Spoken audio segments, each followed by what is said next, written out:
Frankfurt School formally opened its doors on June 22, 1924, but it had already held its first seminar on theory in the spring of 1923.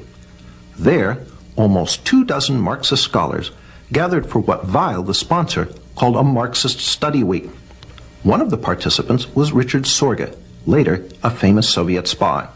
Another was Georg Lukács. Lukács's writings on culture were the basis for much of the program.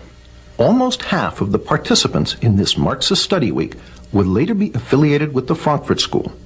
For the first time, Americans today are not free to say what they think.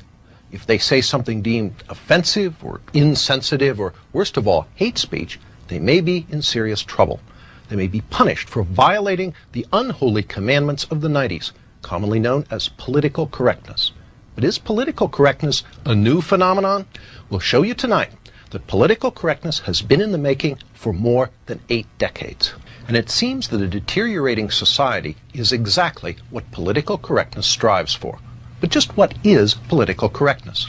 As you're about to see, political correctness is nothing less than a Marxist ideology. Marxism translated from economic into cultural terms in an effort going back not to the 1960s, but to World War I. Marxist theory had predicted that if war came to Europe, the working class in every European country would rise in revolt.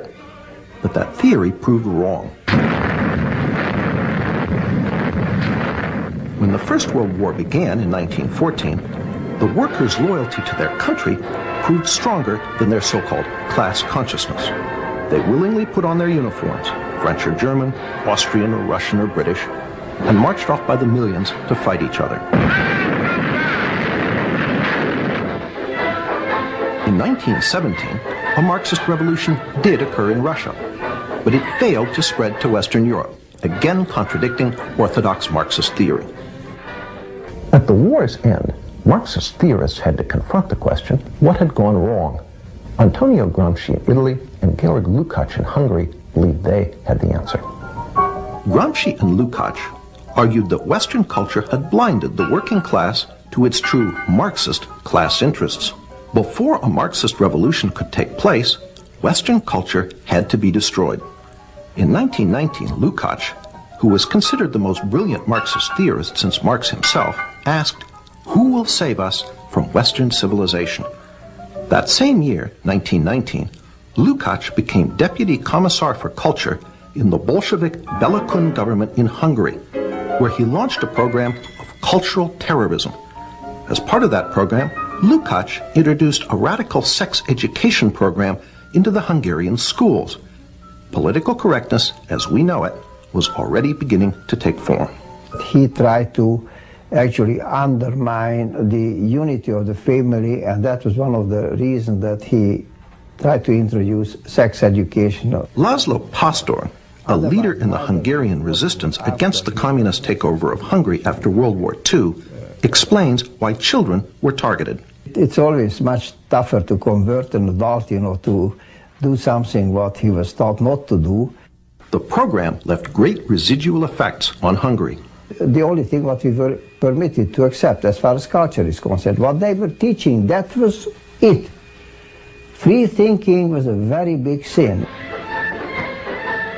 The Bela Kun government lasted only a few months, in part because the Hungarian working class was outraged by Georg Lukács's assault on traditional Western culture. But meanwhile, in Germany, a new attempt to create a Marxist critique of Western culture was taking shape. There, the wealthy young son of a millionaire grain trader, Felix Weil, wanted to establish a public policy institute, a think tank, to serve as a home for advanced Marxist thought. Modeled on the Marx-Engels Institute in Moscow, Weil's think tank was originally to be named the Institute for Marxism. Martin Jay, chairman of the history department at Berkeley, an author of a history of the Frankfurt School, explains why the name was changed to the Institut für Sozialforschung, the Institute for Social Research. But I think they were very interested in trying to avoid being overly labeled. So it's a fairly bland name, the Institute for Social Research. The Institute was affiliated with Frankfurt University in Frankfurt, Germany, and in time became known simply as the Frankfurt School. The Frankfurt School formally opened its doors on June 22, 1924, but it had already held its first seminar on theory in the spring of 1923. There, almost 24 Marxist scholars gathered for what Weil, the sponsor, called a Marxist study week. One of the participants was Richard Sorge, later a famous Soviet spy.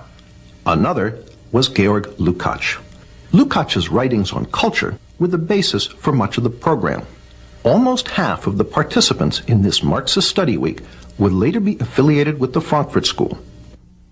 Following Lukács's lead, the Frankfurt School would be the vehicle that translated Marxism from economic into cultural terms, giving us what we now know as political correctness. The Frankfurt School's first director was an Austrian Marxist economist, Karl Grünberg. Grünberg's principal effort was to firmly establish the Institute's Marxist nature. In his inaugural address, which opened the Institute's new building in Frankfurt, Grünberg said, "It has been our intention here from the outset to maintain uniformity in the way we look at problems and go about solving them. I too am one of the opponents of the economic, social and legal order which has been handed down to us from history, and I too am one of the supporters of Marxism. In the new research institute, Marxism will from now on have a home." Under Karl Grünberg, the Frankfurt School worked mostly on economic questions and the labor movement, conventional Marxist subjects. But in 1930, Grünberg was replaced as director by a young Marxist intellectual with very different ideas, Max Horkheimer. Horkheimer quickly began to use the Institute to develop a new Marxism, very different from the Marxism of the Soviet Union. First, recognizing the economic success of capitalism, Horkheimer announced that revolution was unlikely to come from the working class. The Frankfurt School would have to find a substitute. Well, this was the great question. The great question is there a surrogate for the working class? The Frankfurt School would not find an answer to this question until the 1960s. But meanwhile, Horkheimer moved to revive Lukács's work by making the culture, not the economy, the central focus of the Frankfurt School's work. As Martin J. writes in his History of the Frankfurt School, The Dialectical Imagination, if it can be said that in the early years of its history, the Institute concerned itself primarily with an analysis of bourgeois society's socio-economic substructure, in the years after 1930, its prime interest lay in its cultural superstructure. Indeed, the traditional Marxist formula regarding the relationship between the two was called into question. The key to the Frankfurt School's work on culture was the crossing of Marx with Freud. Just as classical economic Marxism argued that under capitalism the working class was oppressed, so the Frankfurt School used Freud to argue that under Western culture everyone lived in a constant state of psychological repression. So that there were radical Freudians during this period who had hopes of using psychoanalysis to end what Reich had called sexual alienation, which they saw as significant as economic alienation. The solution, according to the Frankfurt School, was not just a political revolution to overthrow capitalism, but a social and cultural revolution as well. To further the Institute's work on cultural issues, Horkheimer brought in some new blood.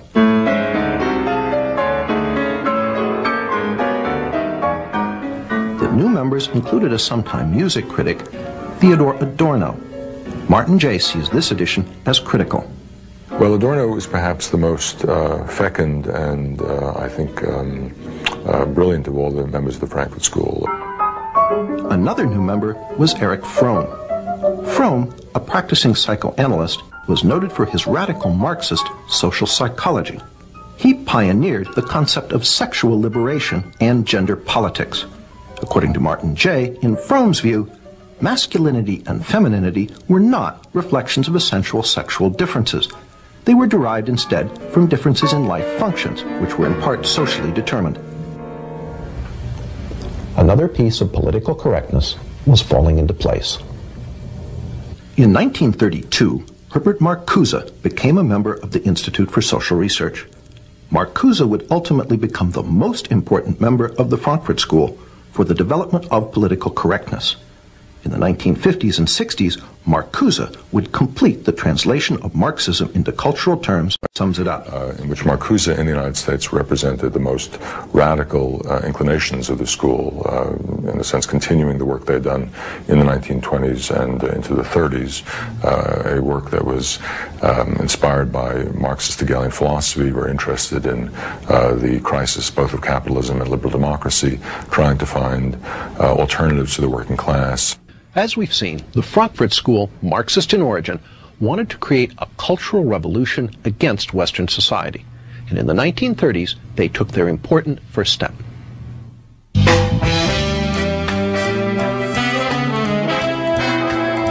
the 1930s, the work of Horkheimer, Adorno, Fromm, and Marcuse issued in its first tangible product, critical theory. The term critical theory is something of a play on words. One is tempted to ask, what is the theory? The answer is, the theory is to criticize.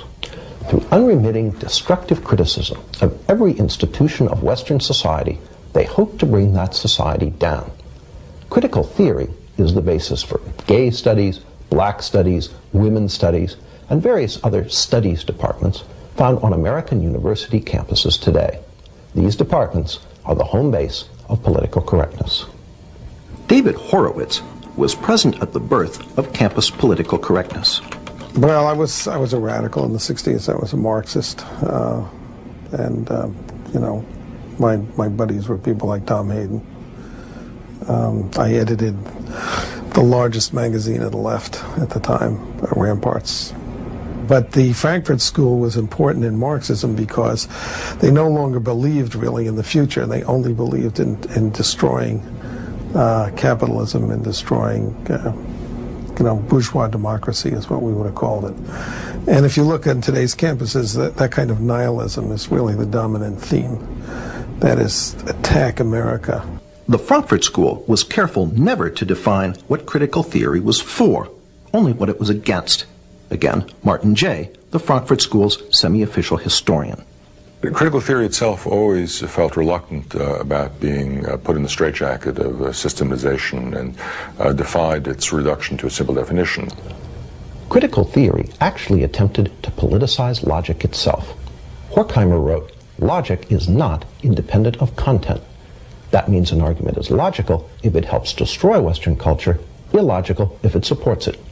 Such twisted thought lies at the heart of the political correctness now inculcated into American university students. When there's 1% of the campus is conservative and the other 9% and the other 9% of the people who care are incredibly liberal, you're going to get something approaching a socialist state. But how did the work of a small group of German Marxist intellectuals come to America? In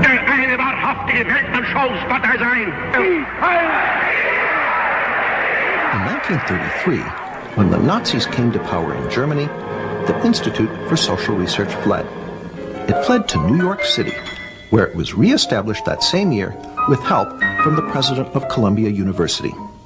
Once in America, the Frankfurt School gradually shifted the focus of its work from destroying German society and culture to attacking the society and culture of its new place of refuge.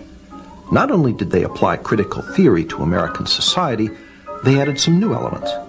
One was the Institute's so-called Studies in Prejudice, which culminated in 1950 in Theodor Adorno's immensely influential book, The Authoritarian Personality. In it, Adorno argued that the American people possessed many fascist traits, and that anyone who supported traditional American culture was psychologically unbalanced. It is no accident that today, the politically correct are quick to label their opponents fascists and suggest that they need psychological treatment in the form of sensitivity training. People over profits! People over profits! The Frankfurt School even integrated political correctness' most fashionable cause, environmentalism, into their cultural Marxism, by way of Horkheimer and Adorno's book, Dialectic of Enlightenment. Well, they were very interested in what was called the domination of nature. Dialectic of Enlightenment in particular moved the emphasis away from economic domination to the species domination of the natural world, including, we might say, internal nature through psychoanalytic understanding of repression. So they were very keen on recognizing that we needed to have a more nurturant and a more, let's say, balanced relation between humankind and the natural world. After World War II, Horkheimer and Adorno returned to Germany, where the Institute was re-established at Frankfurt University. But not all the old members of the Institute returned. Fatefully, Herbert Marcuse remained in America, eventually becoming a professor at Brandeis and University of California, San Diego. Marcuse labored to finish the intellectual work begun by Horkheimer, Adorno, and Fromm in the 1930s. Marcuse, on the other hand, remained in the United States, and during the 50s and 60s developed some of their earlier ideas, merging Freud and Marx, interested in aesthetics and interested in cultural, let's say, tendencies towards what he would call negation, which were usable in a campaign to call into question the what Antonio Gramsci would have called hegemony of capitalist bourgeois culture. And Marcuse became, of course, the so-called guru of the New Left. It was Marcuse who finally answered the question posed by Horkheimer in the early 30s. Who could substitute for the working class as an agent of revolution? So you had to find some new constituency, whether it was students or blacks or women or gays or whatever it was. And Marcuse had a fluid Marxism that fit into this. Martin Jay confirms the role of the Frankfurt School in creating the victim groups that constitute the politically correct coalition. But the working class wouldn't play the hegemonic role that traditional Marxism had expected from it. And so students, blacks, other minority groups, women, and so forth were, they hoped at least, able to come together. Of critical importance for the injection of the Frankfurt School's work into the student rebellion of the 1960s was Marcuse's revival of Fromm's notion of sexual liberation. Marcuse, however, was the main conduit of ideas. But Marcuse had written one important work in the 1950s called Eros and Civilization, a work which attempted to rub Freud against the grain and come out with a radical, even utopian reading of psychoanalysis. And that, combined with Norman O'Brown's Life Against Death, had a great impact on the counterculture and on emphasizing a libidinal element. Marcuse's Eros and Civilization condemned all restrictions on sexual behavior, calling instead for polymorphous perversity. Instead, it argues that at certain early developmental levels of the human psyche, there was a potential for sexual expression, sexual pleasure, which had not yet been organized into the restricted notions of heterosexual sexuality, and that these had some sort of capacity to be reinvigorated. Polymorphous perversity helped open the door to aspects of political correctness, such as gay liberation. This was his idea of what human society, a good human society, should be based on, was a certain kind of polymorphous perversity and narcissism, which, by liberating non-procreative eros, was his term, we would find great enlightenment and great happiness. This was supposed to be the key to utopia. David Horowitz ties Eros and Civilization directly into the 60s rebellion he was part of. Marxism is a bankrupt creed and was bankrupt by the 50s or earlier. People understood it didn't work. There was no working class that was going to make a revolution. Capitalism, people were happy with capitalism, basically because it spread more money to more people than any other system in history. So they tried to find other sources of revolutionary energy, and one was the idea of sexual repression of the 60s. I mean, it was a way of, and people always think up complicated theories to, do what they want to do. People wanted to do a lot in the 60s, so Herbert Marcuse, gave them the intellectual justification for having a lot of sex with a lot of people, a lot of the time. That's what Eros and Civilization, that's the title of his famous book on it, is about. Marcuse is also the source of one of political correctness's most notable characteristics, its total intolerance for any viewpoint but its own. Marcuse argued that our free American society was actually a deception, that its true tolerance is somehow repressive, while he argued for something called liberating tolerance. And what he meant by that was liberating toleration or liberating tolerance meant intolerance from ideas and movements from the right and tolerance for any ideas from the left. It's a recipe for repression. Even Martin Jay, a great admirer of the Frankfurt School, admits the totalitarian aspect of Marcuse. Perhaps his most significant essay in terms of impact, the one we haven't even mentioned, an essay on repressive tolerance, written in the late 60s, which argued that because the tolerance of different beliefs produced no action at all, because every belief seemed to be equal to all others, and racist and neo-fascist and militarist beliefs were given equal weight to those that were pacifist and emancipatory. This led ultimately to the problems of political correctness and incorrectness in the 1980s. That is to say, if you had a strong notion of who was politically correct, you could then be intolerant of those who weren't. And sometimes this can be used as a license by people on the left to deny free speech to people they disagreed with. Through these works, Marcuse became the main agent of transmission of the Frankfurt School's ideas. Marcuse was a tremendously important influence on the thinking of young people in those days. He was one of the spiritual fathers of the movement. And through Marcuse, the New Left found the rest of the Frankfurt School. And then in the 1960s, they were rediscovered by students who looked back at the work they'd done and rediscovered a source of a non-traditional, non-communist Marxism, which they found as an inspiration for the student movement in the 1960s. Jay pays Marcuse the ultimate compliment as a revolutionary. He became a kind of celebrity. I mean, in Paris, there were banners that said Marx, Mao, and Marcuse, so he was, luckily because of the alliteration up there with a couple of pretty heavy hitters. And the consequences of the Frankfurt School's work now engulf us all. Martin Jay pays them due credit.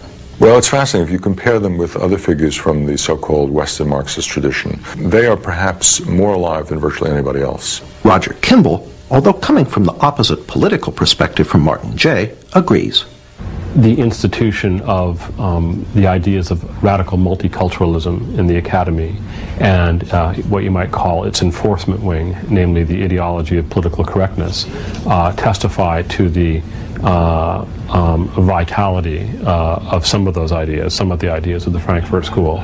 We asked former New Left leader David Horowitz what the members of the Frankfurt School, Horkheimer, Adorno, Marcuse, might think if they could come back and visit one of America's politically correct campuses today. Well, I'm sure they would be thrilled because they would be, gods.